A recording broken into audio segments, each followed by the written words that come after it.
For TraderInsight.com, I'm Adrian Manns.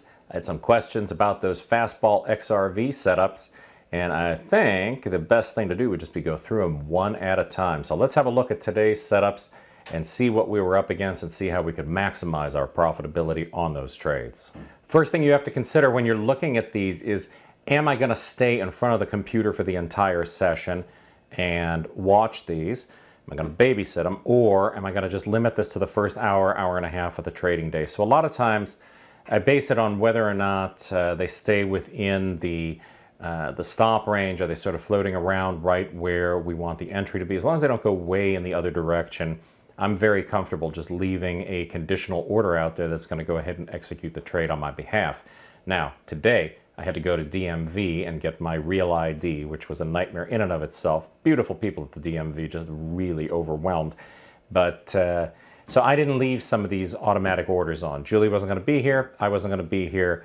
So it was best to just let the orders take care of themselves in the first hour and a half and then be done with it. If I would have been a much happier man by the end of the day, I can tell you that much.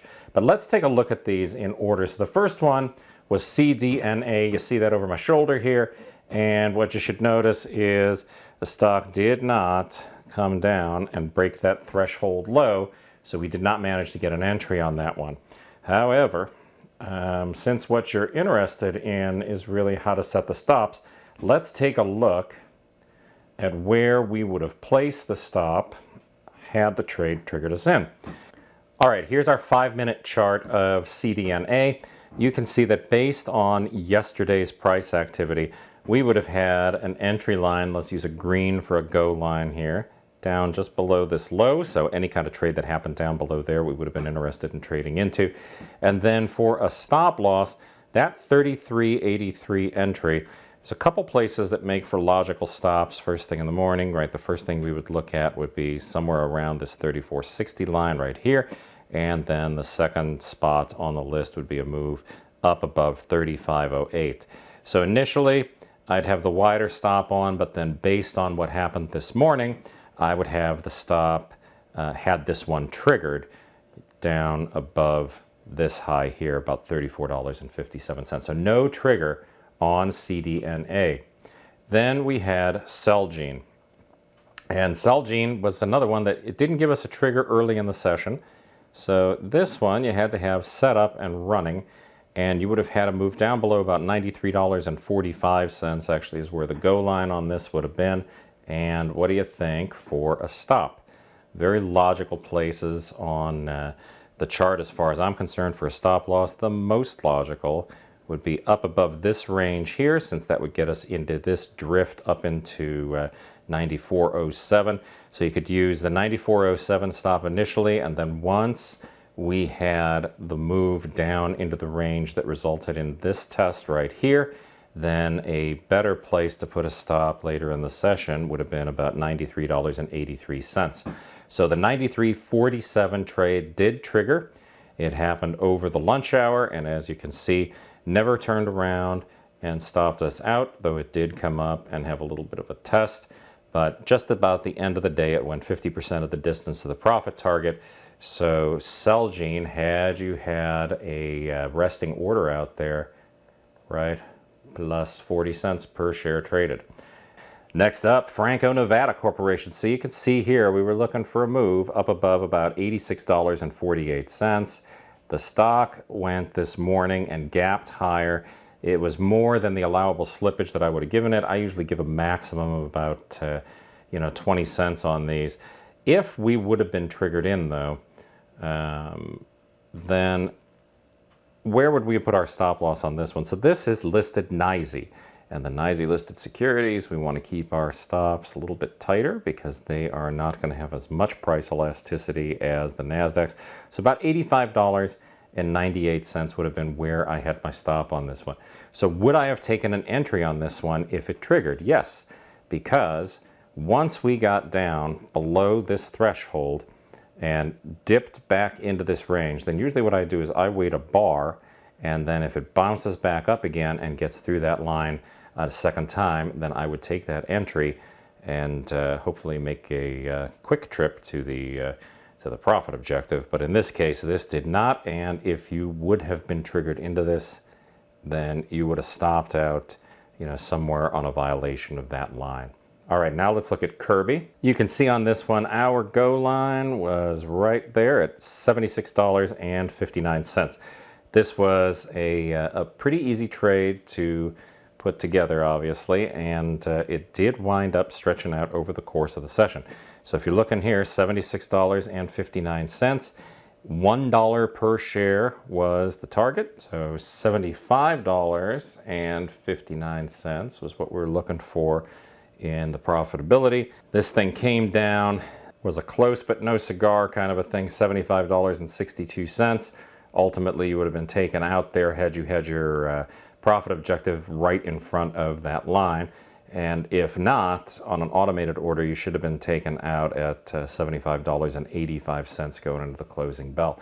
But this one, if you did it right, was another case, right, where we were able to book about 90 cents per share in profits for the session.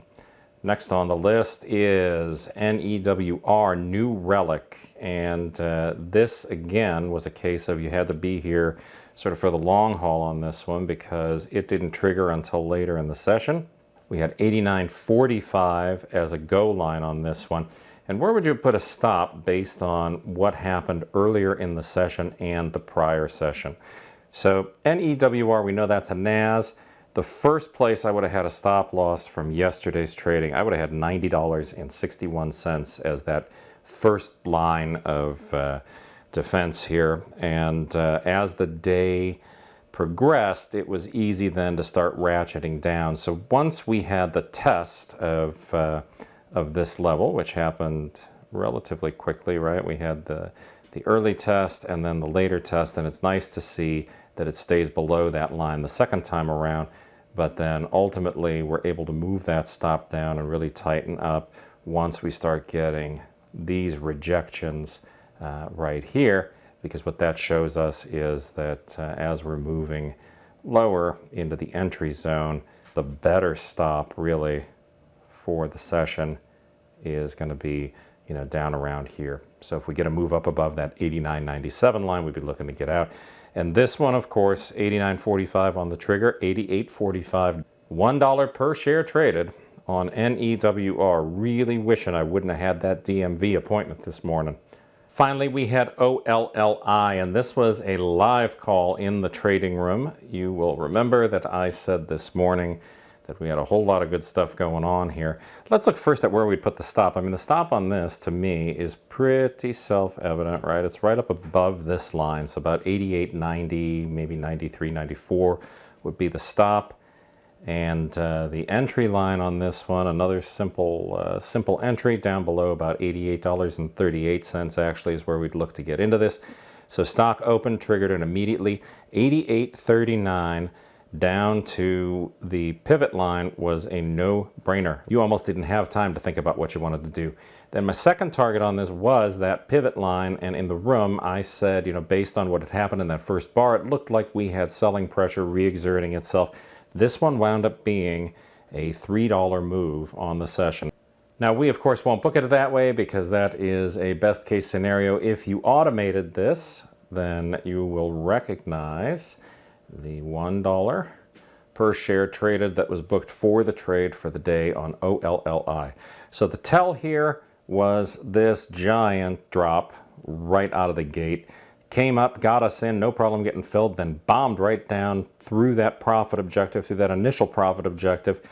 Pivot line was the next target, and then once we had this further rejection, it was off to the races and down to 85.44 for the next target. So the questions that I had from you guys were just about trade management, trade handling. I get it, that stuff is not second nature, and a lot of times you can get back into old habits, bad habits really, just by not hearing about this stuff for a while. So some of you have been trading these for a couple of years and doing it successfully, and now you find yourself putting those stops in too tight and you're getting pulled out of trades, or you're cherry picking the trades. Worst thing you can do with anything is try to cherry pick trades. That's always a terrible idea. I've told you before, and I'll tell you again, if I were to go through a list of 5 of my own setups, and say, all right, I'm only going to trade these two, I guarantee you I would probably pick the losers. So you have to go and diversify. The ones that look easy the day of the trade tend to be the ones that flounder, and the ones that are a little bit more challenging are the ones that tend to hit those profit objectives. So real good day for fastball XRV today, and it's generally speaking been just steady as she goes over the last few months. If you're having trouble with it after watching the video, watch the next couple days videos. I'll pop those out there too, and if it's still an issue, give me a call. Let's just get through it and figure out what it is that is giving you difficulty and what we can do to solve the problem. So for TraderInsight.com, I'm Adrian Manns. It's the best trader education you're going to find anywhere. Thanks for watching, and I'll see you tomorrow.